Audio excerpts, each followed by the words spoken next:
Yo, what's going on, people? Welcome back to the channel yet again. Hope you guys are all doing well. Good to be back yet again. We're back for yet another match reaction. Everton nil, Arsenal 1, and yeah, man. Actually, before we get into the match reaction, I just want to say, hope everyone's doing all good. Hope everyone's having a great festival period, whether it's at Christmas, Hanukkah. What's the other one? What's the other holiday that people celebrate? Kwanzaa. That's it. Kwanzaa, no Jarrell, but it's Kwanzaa, isn't it? I think it is. But yeah, despite all that, I hope everyone watching is tuned in. I hope everyone's having a great holiday period so far. Before we get into the match reaction, make sure you guys hit the like button, subscribe, share, all that good stuff. You guys know what to do. Come on, man. I don't have to say this every time, but we're going to keep doing it. But let's get into the match reaction today, bro. Let's get into the match reaction today, boys. Everton nil, Arsenal 1. Now, it wasn't the typical terrorism that we see on the average away day, and especially the recent ones. Now, I know as crazy as that might sound, but what's it called? The Arsenal fans know what I'm talking about. Like the people who watch this team week in week out, know what type of timing it is away from home. But I'll be real today. As much as it did finish, by the way, I did get the score correct as well. 1-0 to the Arsenal. Come on, man. Everyone knew. But hey, man, like getting into the game, I'll be real.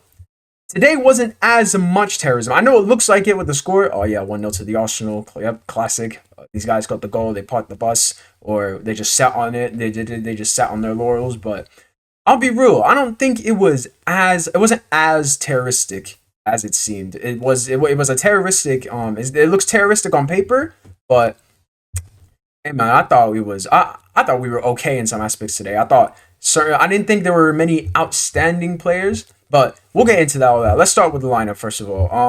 Probably the biggest thing about the lineup, probably the biggest shock out of everything was that there was no Eze in the team. He was on the bench. He didn't even come on, which was probably a bigger shock to me. But obviously, we got the cup quarterfinal. There's a semifinal on the line on Tuesday against Palace, so he's probably saving him for that. At least I think he was saving him for that in the sense that he didn't bring him on as well. Like Eze didn't touch the pitch whatsoever. But let's get into the team. We're gonna go through the players. We're gonna start with big number one, big goalkeeper. I actually said that he's only 6 foot. He's actually quite short for a goalkeeper. But David Raya, I'll be real today, yeah.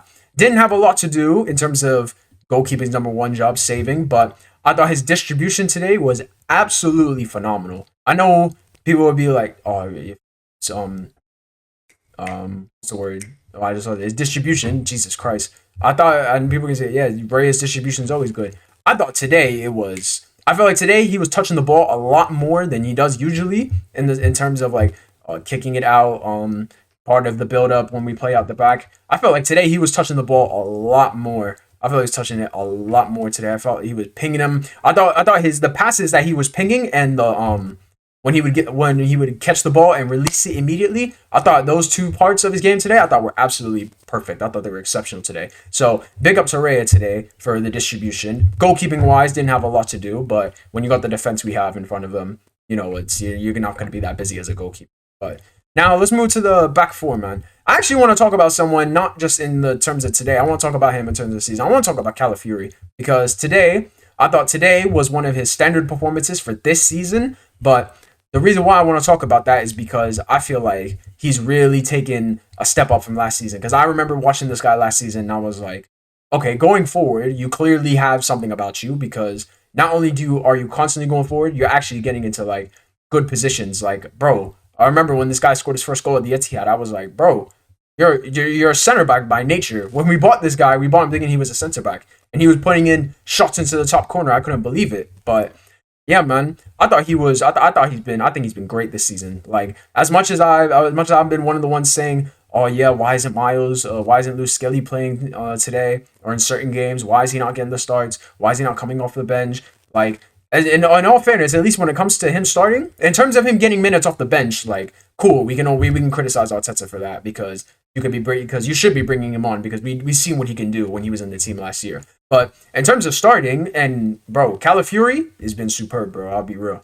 I think he's been really good this season. I think he's locked down left back spot for him. It's not even like Nkapie's come in and taking that spot because we knew he could play out there from his time at Leverkusen. But obviously, Gabriel's injury and with him being out to the end of the year, he's obviously going to go straight into center back. I remember that was one of the debates the fan base we're having. Is Calafiori going to go center back? Is Nkapie going to go center back? And vice versa, is the opposite one going to go left back? So I mean, it's been Nkapie at the back there with Saliba.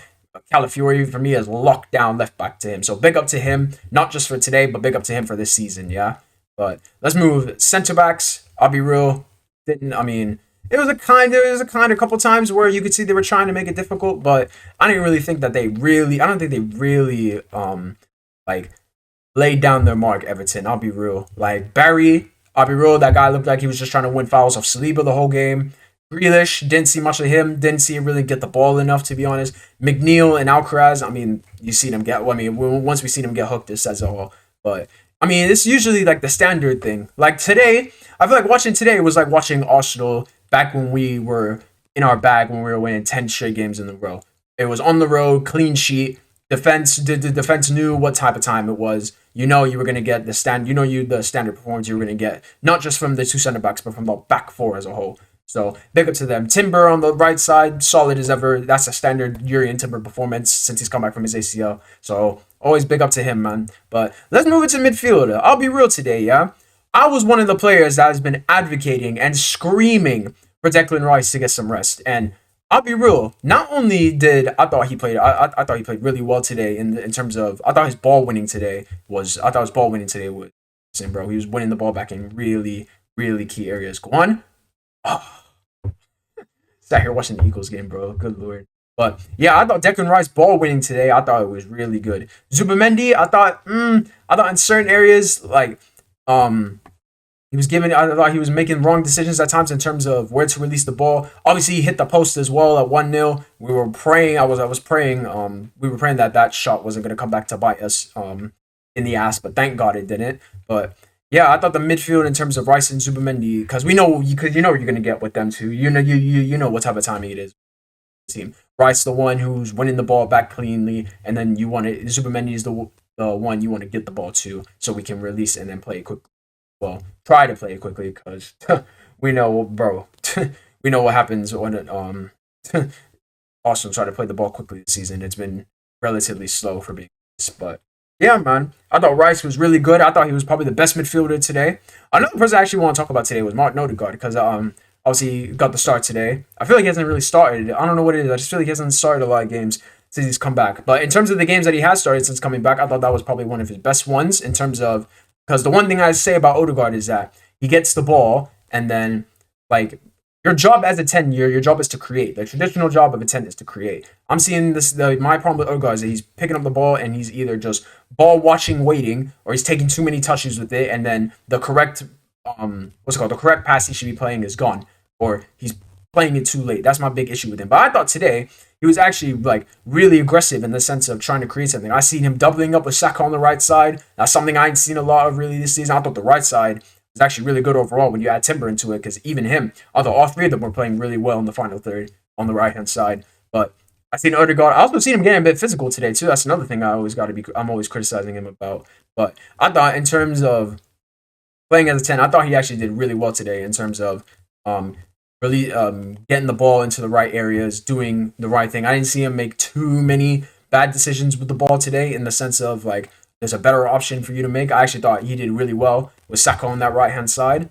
So yeah, man, big up to Odegaard, and because creatively it wasn't the best. Like we won the game with a penalty, and it was a gift of a penalty as well. It wasn't one of those where it's like you played him in behind, he's through on goal, and he's just hacked them down. It's handball from a corner, bro. Like couldn't get a more shameless penalty. It was stone wall. Like the second you see the replay, like you knew it was going to be a penalty instantly. Hands up in the air. Bro, my guy looking like Devontae Smith. Shout out Smitty. My guy's looking like Devontae Smith trying to bring the ball down on a Jalen Hurts 20-yard pass. Like, it's ridiculous, bro. But in terms of creativity from open play, you had that Trossard chance to hit. You had the Trossard chance to hit the post. Yeah, obviously you had the Zubamendi one that hit the post. But apart from that, like, in terms of clear-cut chances, like, bro, I don't even think we really, like, I said it about Rhea. I don't think they really worked Rhea today. I don't think we really worked Pickford today either. I feel like for him, he had the penalty that he could have tried to save, and that was it.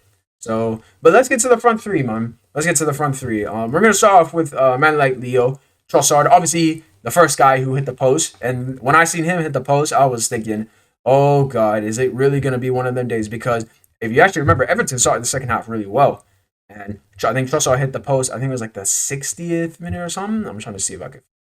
When did this guy hit it? When did this guy have a shot, bro? When did this guy have a shot? No.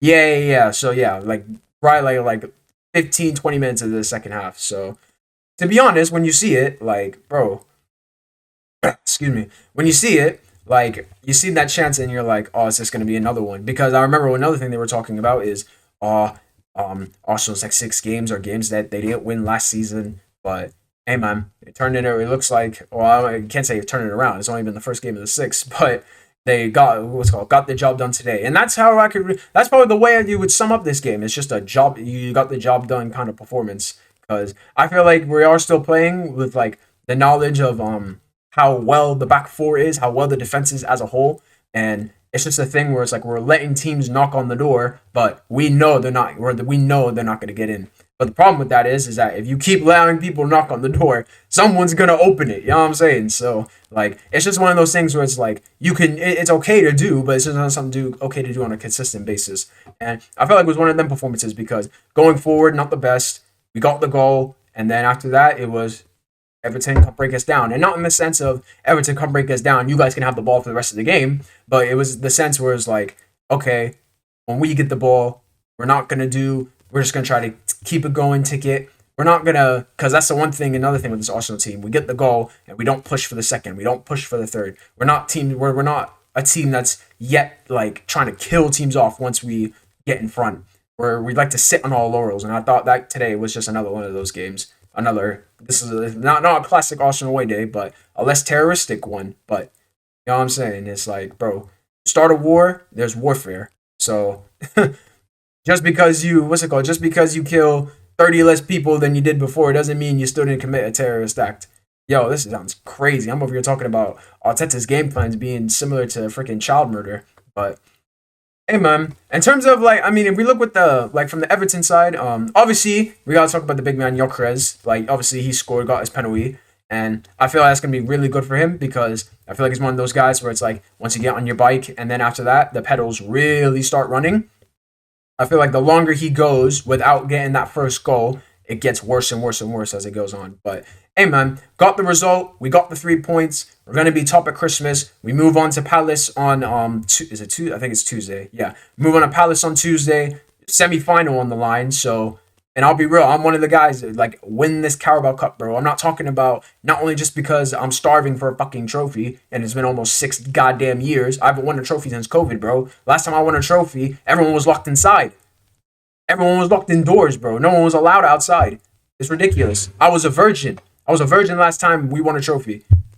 Like, bro, my life changed so much since the last time I've seen captain's armpits. It's ridiculous. So, in terms of winning, in terms of the Carabao Cup, I want to win that not only like I said, not just for the trophy, but for the confidence it will do for the season. Because that's the one thing we always spoke about with the Carabao Cup. You win that, it gives you real good confidence to do something else with the other 3 competitions left.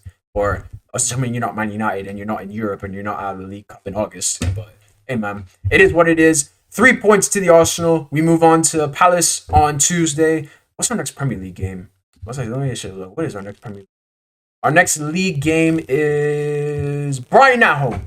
I think they just drew with. I think they had a 0-0 draw with Sunderland today, and it is going to be at the Emirates as well. So should be expecting to win that. So a win on it's on Wednesday. Was it on Wednesday? No, it is on Tuesday. Yeah. So Palace on Tuesday, Brighton on Saturday. Which should be back-to-back wins for that, and then we keep pushing on heading into the new year. So yeah, pick up everyone. Oh god, Mike almost fell. Pick up everyone who tuned in. Make sure you guys hit the like button. Make sure you guys subscribe as well. Do all that good stuff. And like I said at the beginning of the video, hope you guys all have a great festive period, whatever you celebrate. Christmas, Kwanzaa, Hanukkah. I don't know any other holidays. I'll be real. I celebrate during December, but yeah, big up to everyone who tuned in. Make sure you guys hit the like button.